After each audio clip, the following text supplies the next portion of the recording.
महीना बाद अंतरिक्ष से वापस सुनीता विलियम्स जी के हार्दिक शुभकामना बा। ये दिन के पूरा दुनिया इंतजार कर रहा है। हम विकास भोजपुरिया एगो छोटा सा गाना के माध्यम से सुनीता विलियम्स जी के जोरदार स्वागत बधाई देता नहीं। ढेर दिन से इंतजार रहे, दुआ मांगत दुनिया संसार रहे।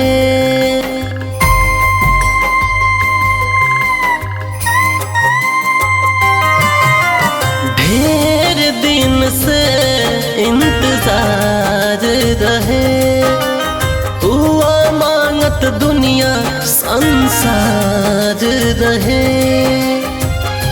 वाह रे सुनीता जी रही हर दम,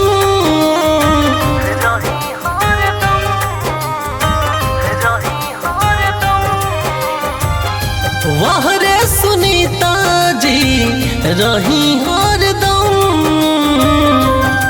वेलकम स्वागतम राउर करतानी हम, वेलकम स्वागतम राउर करतानी हम।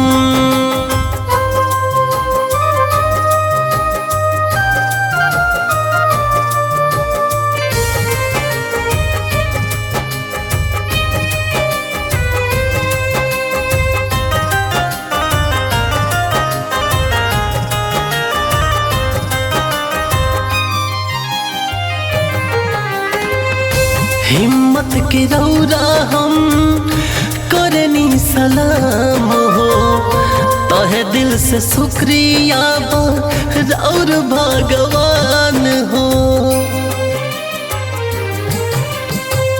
हिम्मत के रौरा हम करनी सलाम हो, तहे दिल से शुक्रिया रौर भगवान हो। कैलो मिसाल कायम केहू से न कम,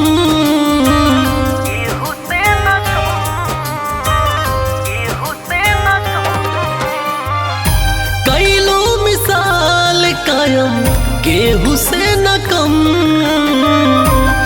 वेलकम स्वागतम राउर करतानी हम, वेलकम स्वागतम राउर करतानी हम, वेलकम स्वागतम राउर करतानी हम।